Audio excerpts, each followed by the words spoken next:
Hello, and welcome to this session of Talking Tech, Women and Girls in ICT. My name is Racquel Bailey, and today I'm so delighted to be having a discussion about tech and tech careers with the interviewee, Vasu Jakkal, Corporate Vice President, Security, Compliance, and Identity at Microsoft. Talking Tech is a series celebrating girls and women in tech. It's been recorded around the world between Girls in ICT Day 2020 and Girls in ICT Day 2022. Girls in ICT Day is an international day marked on the fourth Thursday of every April. The objective is to help create a global environment that encourages young women to consider studies and careers in the field of ICT, which is Information and Communication Technology. The Talking Tech series is brought to you by the ITU, UNICC, and the Office of the UN Secretary General's Envoy on Youth. And it is in support of Equals, the global partnership for gender equality in the digital age. Caribbean Girls Hack is pleased to be a partner on this session today. Hi, Vasu, and thank you for joining me today. Hello, Racquel. It's so wonderful to be here. I'm so excited and so honored for the opportunity. And I love all things girls and women and hack and inclusion and diversity. So as you were talking, I'm like, oh my God, it just sounds incredible. Same. So to kick things off, would you mind introducing yourself a bit to our audience and talking about your current job, what it's about?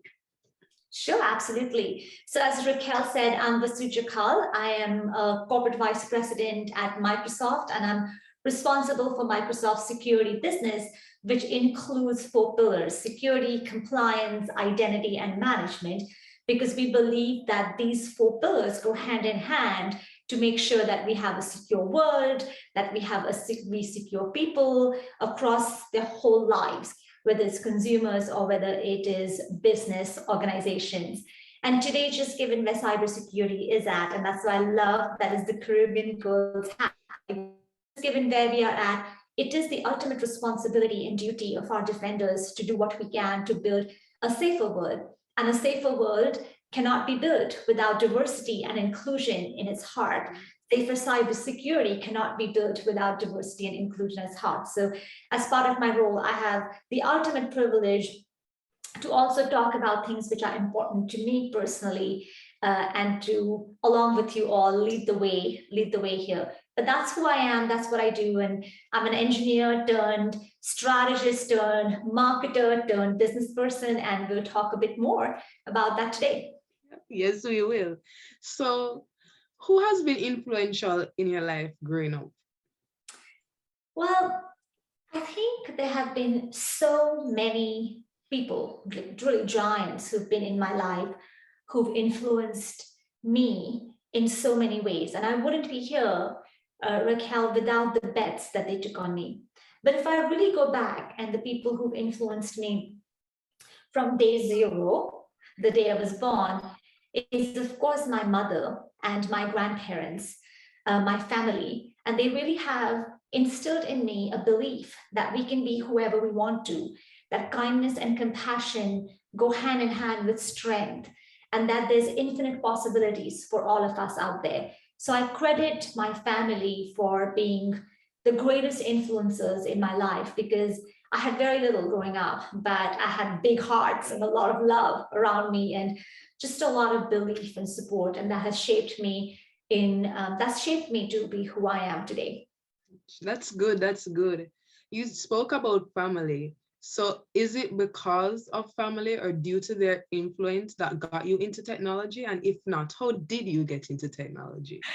So for certain, my family propelled me to think big and to dream big, and to not let any of the situations or circumstances around me shape my hope for the future. But what really propelled me into technology, my dad's an engineer, so of course that was there. He's a civil engineer, so different engineering. But it was a little show called Star Trek. And this show I was, I think, 8, 9, right about then. We didn't have a lot of television shows in India. And, it was not the era of Netflix, as I tell my kids. But we got to see Star Trek. And I remember the first time I watched it, I was just like dazzled and carried forward in this magical world of space and space travel. And there's so many lessons there. And I realized then what was the power of technology without really knowing that was technology. So that made me fall in love with technology, and that influenced and inspired me to pick science. And I picked science, and then that led me to engineering. So you mentioned engineering. So how was that traversal from engineering to tech? I started in engineering. I loved engineering. I loved engineering because I love learning. And if you love learning, it's a great place to be because you're ultimately figuring out solutions. And I love finding solutions to things and getting into the nits, the details of it, and just like creating possibilities from it. So I loved engineering, and that propelled me to the United States. I came here on a scholarship, and then I went to Silicon Valley, right? I'm in Silicon Valley right now, where the ultimate dreams happen. I believe I'm a walking, talking American dream right here. But as I was doing my engineering, I was at Intel, I had like this curiosity of like, why are we doing this? Why are we building this thing? What's behind it? Who's making these decisions? What drives this roadmap? And so these probably very gnarly and too many questions, as my manager would say, like, you asked too many questions. I think they just decided to do something with me, and that led me to strategy, to business strategy, which I love. And when I found business strategy, I realized that was really about marketing, because you are seeing how markets are changing and how markets are being influenced, and what you can do to influence markets, and to understand the heartbeat of the customer, like what really matters, right? Like see through the veil and see the forest before the trees. And I realized deeply the importance of storytelling, because ultimately we're all telling stories all the time. You and I are telling a story right now to our audience about cybersecurity and about why we are here. And so that storytelling is so powerful. And I realized I'm a storyteller in my heart. My head may be of an engineer, but my heart's that of a storyteller, and that stories can change our world, and they can decomplexify the complex, and they can dispel the myths, and they can help us uncover the possibilities. So that's when I really fell in love with marketing, and I love business, and I love engineering. So I feel like, I feel so damn lucky that I get to do all of that in my role today. It's like super fun. Like it's the nexus of it. But that's kind of been a little bit of my journey. It's an experience, as you put it. So that's right.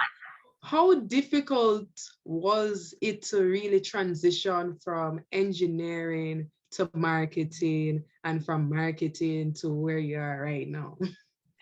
It was not difficult for me. I mean, obviously, it took people to take a bet on me, right? Because it's, someone saying, well, she's in engineering, how can she do marketing? Or what right does she have to do business strategy? And that's why we need people who bet on us, who believe in us. And I was very lucky that there were humans who bet on me. There was people whom I am eternally grateful for, who saw something there. But the transition itself was not hard, because I had, even when I first moved to strategy, I had some great mentors who, took me under their wing and explained to me. And curiosity drives skill. I don't believe that I don't believe there's anything which we can't learn. I absolutely believe we can learn whatever we want. We need to have passion, drive, and curiosity, and a growth mindset. So for me, that was my journey of just saying, I want to learn this, and reading and following people and seeing how they work and what they do, and then uncovering my own true self through it, what make my superpowers and what I want to bring to the table and how I can add to that. So it wasn't a hard journey, simply because there were incredible people in my journey who took bets on me, who took the time to teach me, who paid it really forward. And that made it easy. And then, of course, I would say that you've got to be curious. Like when you stop learning, you stop growing.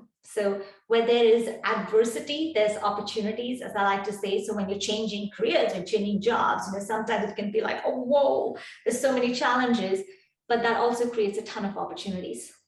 That's really, really inspiring.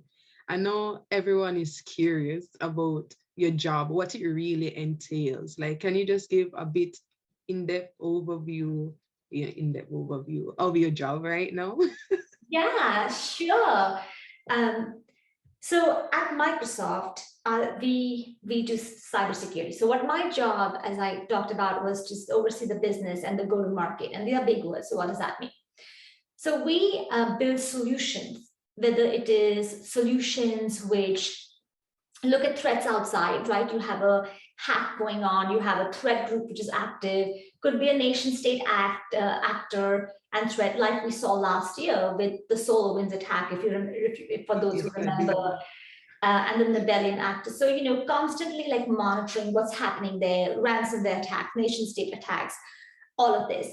And then how do we prevent the attacks that can be prevented? How do we detect all the attacks and respond? So that's one aspect of it. There's also attacks which originate from inside the company. It could be insider risk. It could be intentional, accidental data loss. You forget to label something. You accidentally email it to someone outside your organization. We've all been there. We've all done that. So, that's what we call inside out risk, whether intentional, unintentional. It's also on the rise. There's also identity risks, which are becoming the battleground of security. People stealing credentials, stealing your identity to log into systems, to then getting access to privileged things that they shouldn't be, and then creating havoc inside the system. So identity crimes on the rise. And then, of course, healthy devices matter. Like how many times do we like, oh, a patch has come, how excited are we, and let's patch that. So the business that I'm part of, it includes all of that when we look at security. We look at outside threats and inside threats and all around threats. And we look at how do we protect people and organizations from these threats. So we develop technology solutions, things like threat protection solutions, insider risk management solution, identity solutions, device management solutions, to then deliver to these organizations, to deliver to people, so you can protect yourself and you have the best tools, whether it's simply getting embedded in your system so you can prevent attacks from happening, to just monitoring what's happening around, so then you have that intelligence and information to protect future attacks. So that's the business. It's fascinating because Microsoft sees 8 trillion signals across our technologies every day. So that's a lot. And these signals, they help us really be smart about the insights. And then, it's like finding the needle in the haystack or the needles in a pile of needles, catching what others miss, and then using that knowledge to protect everything. And my favorite thing, complexify the simple. So that's what the business does. Security is a big investment for Microsoft. We are a $10 billion business, so that's pretty big. And we're growing at 40%, so that's incredible. And recently, Satya, our CEO, was at the White House, and along with many other companies and CEOs, he announced our own commitment, Microsoft's commitment to security, and we are committing $20 billion over the next 5 years. That means there's lots of opportunities for anyone interested in cybersecurity. Choose cybersecurity. If you're not interested in cybersecurity, get curious about cybersecurity and choose it and embrace it. So, this is our commitment. We also play a big role, and we want to play a bigger role in driving awareness on good cyber hygiene and cybersecurity. We have services which help people along the journey, whether it is just to uncover if you have the right security posture or not. And then skilling and training, Racquel, as you know, is something really close to my heart, is how are we bringing the next talent, whether it's people who have been in the industry for 30 plus years and just simply want to do cyber and have a change in direction, or it's someone who's starting out their career from fresh and who wants to be a defender. So skilling is a big part of ours because there's a massive talent shortage in cyber right now. And we need to do better from a diversity and inclusion standpoint as well. And so, Rachel, you greatly inspire me. And I would actually love to take a pause and ask you, since I've been talking a lot and this is a dialogue. So I'll pause and I'll ask you, you asked me why I chose cybersecurity, what I do. I want to ask you why you chose cybersecurity and what you do, Racquel, because I think your story is incredibly inspiring and people want to hear that. Well, how I got into cybersecurity was interesting. I did computer science as I'm graduating this November in university, and I was quite lost as to what to do because as a woman, it's hard to find out what you really like in tech rather than just, oh, I like this, or is it just the crowd I'm following? So I thought I was in love with coding and I was trying to get into coding a lot, but it wasn't working out. So what I did, I tried to look through the modules that I was doing, see what I liked and disliked, and try and Google careers from those. So with my selection, I love networking and database, all those things. So I use those to propel myself into cybersecurity. So after doing a lot of research and going abroad, because I didn't exactly know where I wanted to be, so I applied for a lot of stuff. So I applied for Huawei Seeds for the Future, where they brought me to China and got me into technology. I'm just like, wow, this is the world of technology as a woman in tech. I was very excited. I came back with that knowledge and I'm just like, you know what? This is a lot of infrastructure that people around the world, because it was different countries. I met a lot of people from different countries like Mexicans, Venezuelans, all those things. And I'm just like, there are many infrastructures here to protect. How are we going to protect them? And through going through that scholarship to China, learning about technology, I realized that I want to defend the infrastructures that are there to create, create some level of, I don't know how to put it, but after I went to this scholarship, I'm just like, cybersecurity, it's for me. I did more research into cybersecurity, started doing certifications, studying for certifications, and went to a lot of webinars. So that's how I really integrated my life with cybersecurity. I did my research from my modules, got a wonderful opportunity to go abroad to study about technology, and I am here now in cybersecurity, even in my first job in cybersecurity. I'm really excited about the trends, the new opportunities, as you spoke about in cybersecurity. It's all just so enthralling, so exciting. So that's how I got into cybersecurity. Well, what an inspiring journey that is. You inspire me, Racquel, every day. And we need more Racquels in the world for certain. And I love that you chose cybersecurity. And you talked a lot about inspiration, but I'm sure you have also met your fair set of challenges. So what are some of the biggest challenges that you see with the security world right now? What can we all do to help fix that? I think one of the biggest challenges is misinformation.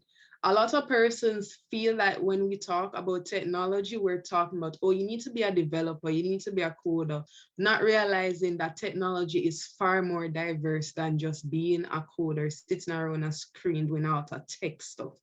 I believe that many persons do not know of the opportunities that are in the cybersecurity field exactly, and how many people we do need in the field, because we're short of skills and people, and a lot of persons don't know that. For me, my challenge was just trying to navigate through my head, what do I like and dislike? And once I got into it, I did my research, but there are not a lot of persons who will do that. There are not a lot of persons who will try and seek information, seek persons who are in the field of cybersecurity or whatever they're interested in, seek mentorship to try and propel themselves into their passions. So I feel like that's one of the major setbacks of persons getting into the fields that they're passionate about, technology and especially cybersecurity. Well said, Racquel, well said. And just like we need diversity in people in cybersecurity, we also need to recognize there's diversity in functions when it comes to cybersecurity. You know, we need great engineers and great developers and great analysts and great HR professionals and great marketers and great strategists and great ... There's so many careers in cybersecurity, and I think sometimes we shy away from something because we feel it's not for us, it's for someone else. And I think that curiosity to uncover, just as you said, because there is something in cyber for everyone. You can tell great stories, you can build great solutions, you can deliver great services, you can do so many more things that we have not even imagined. So what a great answer. So back to you. Thank you for answering my question. You're welcome. What do you like best about your job and/or technology, seeing it overlaps? Hands down, what I love most about my job is working with the people I get to work. They inspire me. I get to meet people like you, Racquel. I just love that because I have learned so much along the way from them. It's fun, it's exciting, it's challenging, and they push me personally to new frontiers. So I love that the most. And by people, it's not just the people I work with in my teams every day, but our customers, our ecosystem, our partners, all of that. I also love that cybersecurity, I feel, is like the method of superheroes. It's like where CIA meets FBI meets Avengers meets Justice League, right? You know, you're Wonder Woman one day, you are Captain Marvel the other day. So you get to do all that. And I love that about cybersecurity because you're really, you know, it's so mission driven because you are protecting people. If you look at Maslow's hierarchy of needs, at the very bottom is food, water, shelter, and safety. And that is cybersecurity because all that safety is on digital today. So I love that we are part of that, that we get to do that. It's so mission. And I also love that there's so much innovation. You know, it's the top thing on everyone's mind. It's the highest, one of the highest spends when it comes to IT professionals. It's the most defensible spend for organizations. So what does that mean? There's a lot of opportunity and money in cybersecurity. That means there's a lot of jobs, there's a lot of cool things, there's a lot of investments. And so I love that the mission is matched by the growth and that we just get to do cool stuff. That's very exciting. As you said, every day, or not precisely every day, you have a different role to play. And there's so much to learn as there's so much innovation. Like technology on a whole, it's always progressing forward. And we as cybersecurity, we have to keep up with the times. How do we protect this? It wasn't the same as it was yesterday. It's now newer. What threats can I prevent from happening? How can I defend this properly? So it's really not for the weak, but if you like a challenge, as you say, like solving problems, it is for you.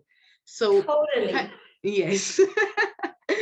Can you share an example or two of things you have done with tech that you're particularly proud of? Well, I'll start with my Microsoft journey. There's so many things in tech that I'm really proud of. One of the technologies that I'm really, really proud of is that we're able to, when we find new threats, we're able to take those threats really quickly. And then what we call TTPs in security, the threats, the techniques, the tactics, the techniques, and the practices, and put them in our solutions so we can at scale protect other people. So I really like that because to me, it is real meaningful impact, right? There's a threat happening, I have the detections and I can put them out scale. So I think that's one of my favorite innovations. I also love anything where we are providing an assessment to our customers on their own security postures and where they are at. So we have this technology called Secure Score, where we help customers understand the quintessential question they're asking in security: how secure am I? And by giving them an idea on measuring their security, it helps them at least understand what they're doing really well, and then what are the other opportunities for them to further strengthen. So those are a couple of my favorite innovations happening at security at Microsoft. There are plenty more.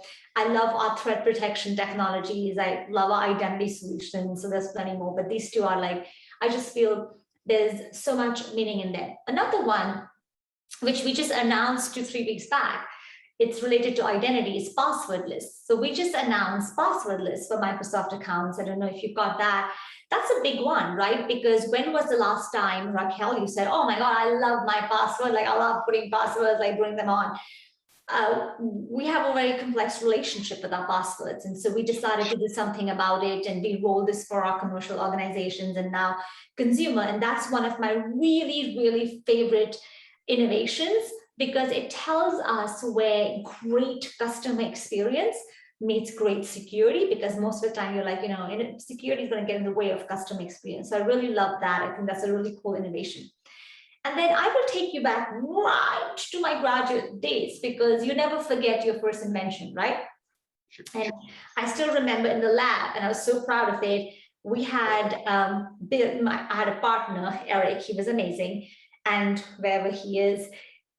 And we built this ATM switch, this networking switch, and we were coding and we were writing, and boy, it was a difficult one. I mean, this is like 1998.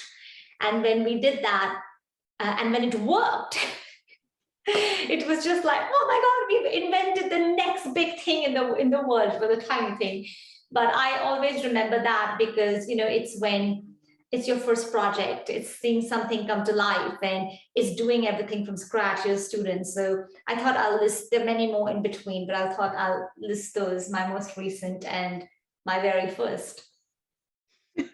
I can agree with you with your first invention, especially for me. When I was in networking, we had to build a lot of things. And yes, in theory, we study a lot of these technologies, but when you sit down and actually put stuff together and it works, it's a whole different feeling.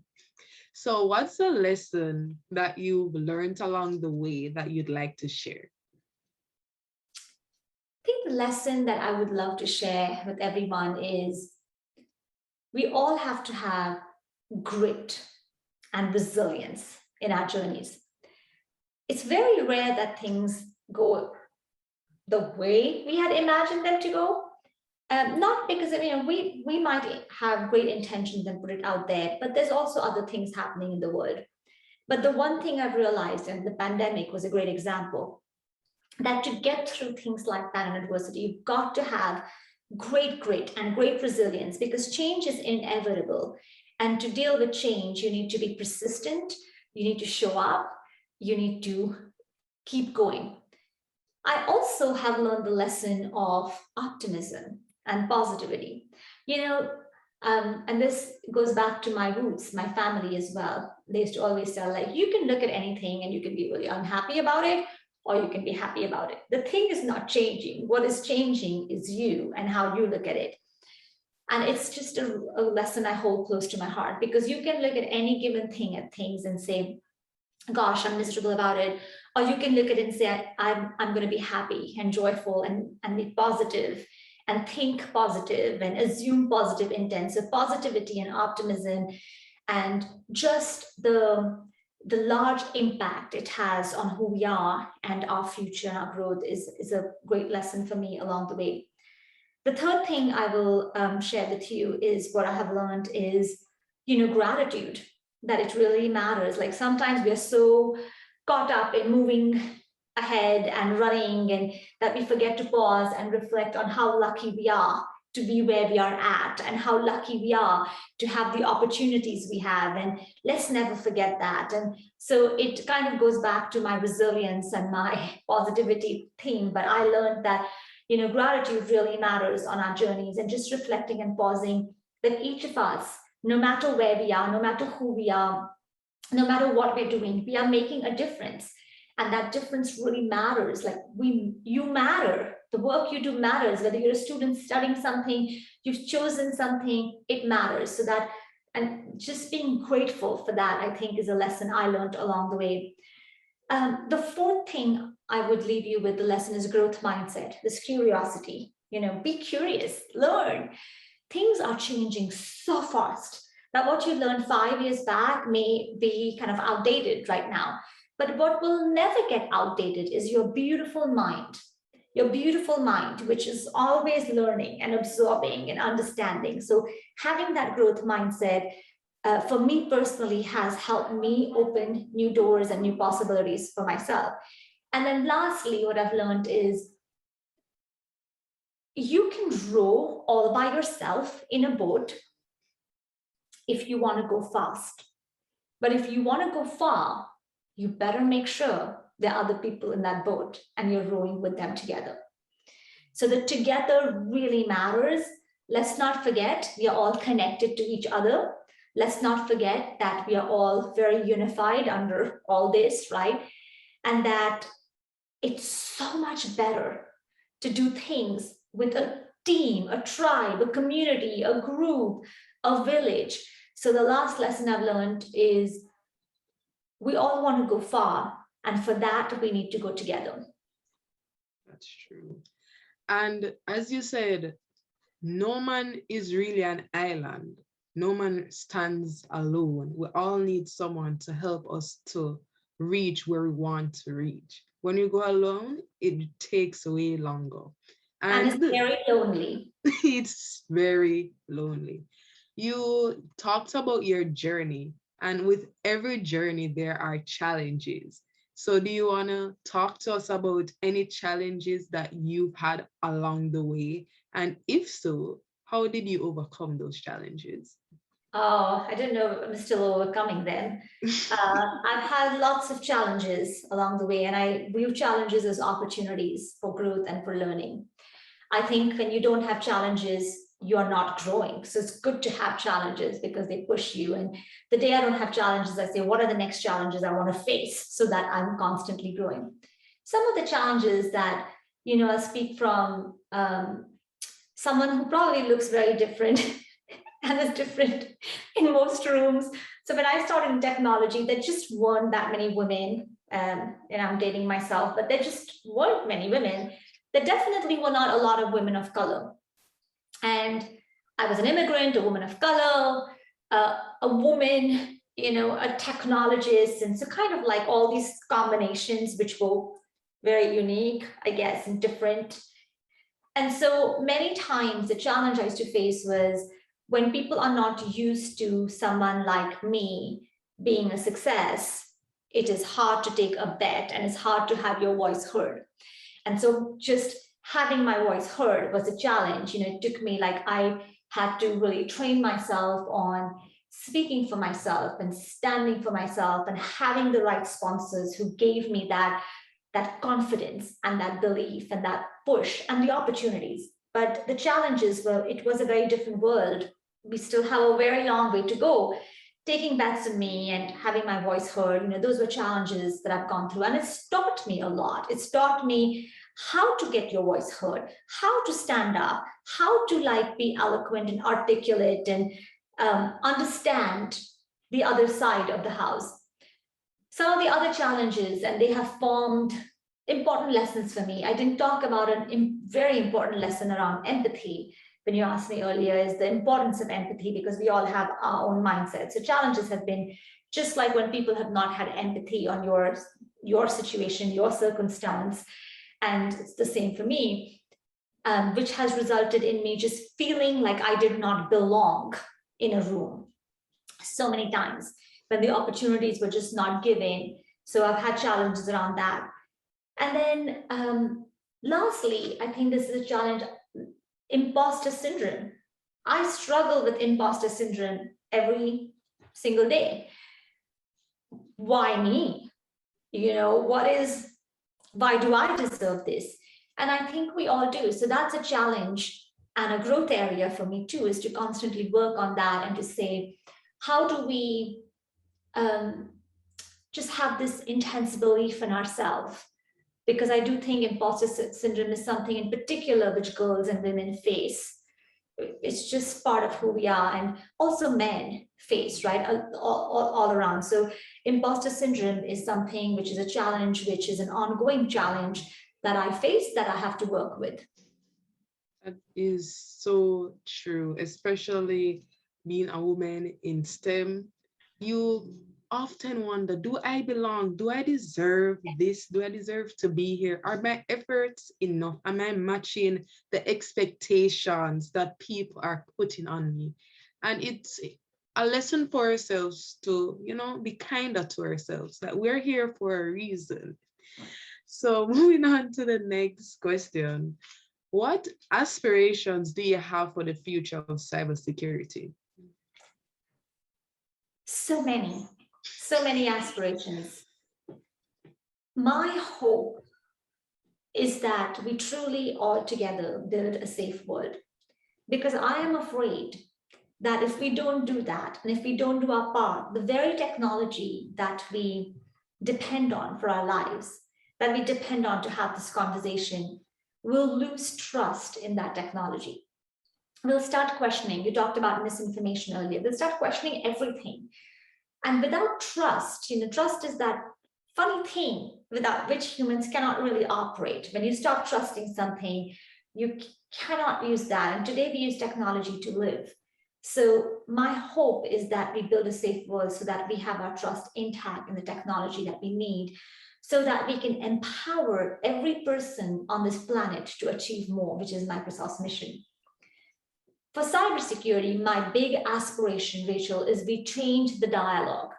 We change the dialogue from fear and FUD and darkness and making the, many times like the hackers are cool, to hope and light.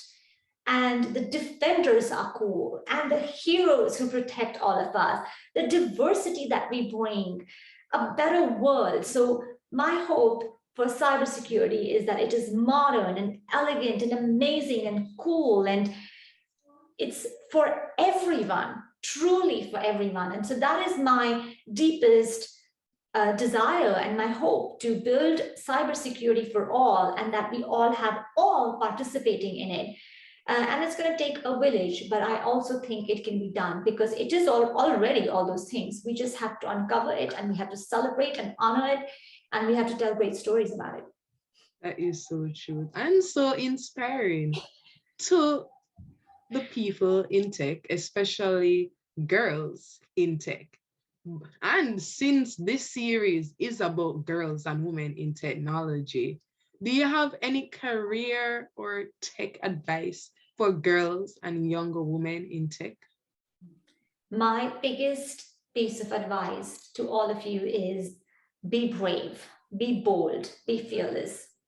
You have so much magic already inside you, waiting to be unleashed. Believe in yourself, bet on yourself, because I sure as hell am betting on you.